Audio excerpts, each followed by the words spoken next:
to both of his MVP seasons. The Bucks record doesn't, and these two dudes are clearly like it's a two-horse race. It is a two-horse race. They were the only two players to be on every ballot, and they had there was only one third place vote between the two of them, and they swept the rest of the first and second place votes. It's the most dominant top two I've ever seen in any of these polls over the past several years that I've done. So basically, since you love these, it's not just you. It's all of ESPN loves tiers.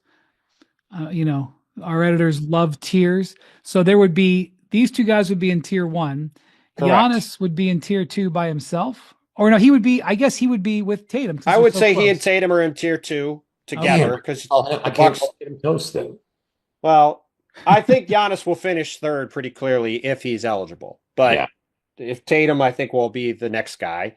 And then there's a pretty clear tier after that with Mitchell and the Knicks guys. Okay. You got any predictions on before we unveil this on how it went? Well, I will say how I voted. Yeah, go ahead. You guys should both say first. I voted for Jokic in the first poll and felt pretty strongly about where he was. And he has done nothing to hurt his case in that time. You voted and stopped huffing and puffing. That's the freaking pod, buddy. Huffing and puffing is the name of the game. If we didn't huff and puff, we would be done.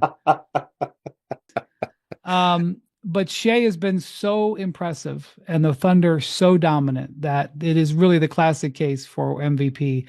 And so with nothing against Jokic, I did vote for Shai for first in this. Yeah, and so did I. And look, say what you want. If it's even, I'm going with the guy who hadn't won it yet, and the guy whose team is by far, the best team in the Western Conference. I haven't checked today. Are they the best team in the league record-wise? Yes, they are by a half. They are because they scored the first 24 points of the fourth quarter Wednesday night and came back and beat Miami after being down the entire game. Just a devastating defensive performance. And it's like we talked going into the season about the standard being so high for Joker to be a 4-time MVP in a 5-year span and the historical implications of that. And I don't think that he's clearly a better player than Shai. And I think there's a strong argument, or clearly having a better season than Shai. And I think there's a strong argument to be made that Shai Gilgeous-Alexander, in terms of impact, has been having or is having the best season in the league. And I mean, Joker's insane. The guy, last I checked, he has more triple doubles through 3 quarters of games than any other team has, period. He's having an absolutely bonkers season, but so is Shai. And I'm doing math here, which thank goodness things have calculators. So get this. I would say the 2 most important stats in basketball are very basic. Points and plus minus. You have to score points to win games. I'm not sure everybody would agree with that, but I'll let you keep cooking. Plus minus is what's the score? The score is the most important stat. Right, but there's a lot of things that go into plus minus. Just let him huff and puff, all right? He's huffing and puffing. Let him make his point. And half of the scoreboard are the points that you score. Shai has a 233 point. Not always. What you're hoping for is a lot more than half is your score. This is quite the point. One side. Just finish your point. Finish your point, buddy. Shai has a 233 point advantage in plus minus this year. He is plus 704. Okay. Wow. Joker's plus 471. They're 1, 2, and plus minus. No, I don't know. It's a decent stat to indicate impact if they're 1, 2. You're right. That was. I want to take it back. Okay. So I liked that. I don't know if I think it's the second most important stat, but that was a good piece. It's the most important because the scoreboard is the most important stat. Right, but plus minus is highly circumstantial. Anyway, this is like the ever shifting cojones factor, the cojones factor criterion month to month. Your inability to understand cojones is the least surprising thing in the world. Okay, I understand it. I just ask you what the criteria is, and every month it changes. You're not even sure what region they're located on. Okay, settle down. Okay, now Now, I can be petty with you. I'm allowed. Someday people will hear the end of the poll, but continue. Well, I'm just going to get the raw points scored. So he's got a 3-point advantage in plus minus and a 236-point advantage in points scored. He's got 1,696 points. We're not to the All-Star break. And Anthony, I'm glad we're just citing raw numbers that nobody has any context for of any kind whatsoever. Dude, I'm sorry. Numbers. If you have a 200+ point cushion in both of those stats, McMahon, Shai is great. I'm just giving value.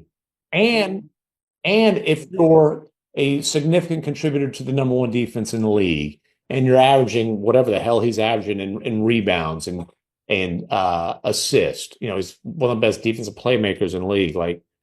And your team has the best record. I mean, it's a pretty comprehensive most valuable player case.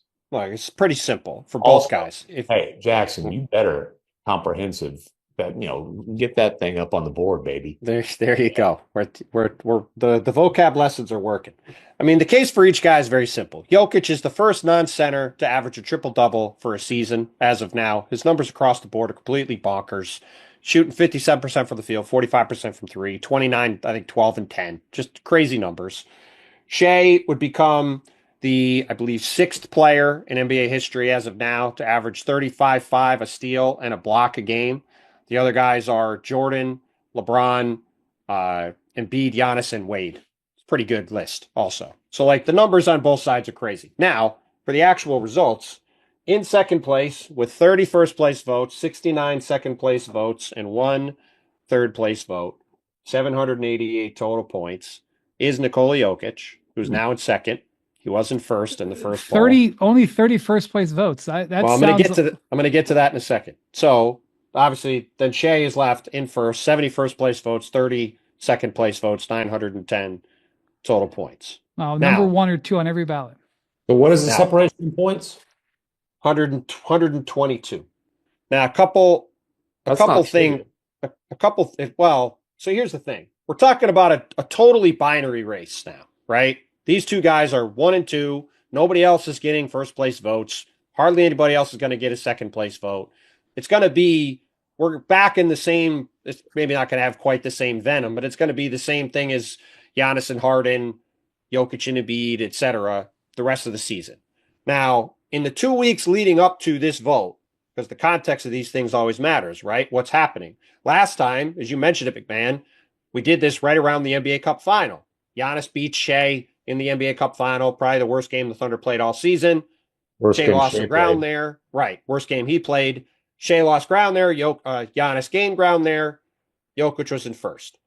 What's happened over the last couple of weeks? Shai has just happened to have the first 3 50-point games of his career in the last 2 weeks, as the Thunder have been rocketing out to this huge lead in the West, right? So the context of the moment. Thundering out to a huge lead. The Rockets. There you go. That's right. That's a good line by you. So the Thunder have obviously, but between their play and Shai's individual play, I'm not surprised that he is winning. And I think to your point, McMahon, I don't think you're alone in, if it's a tie, you're going to go to the guy who hasn't won and a guy who, hasn't won 3 of the last 4. So I think that also is working in Shai's favor too. I'm also going to say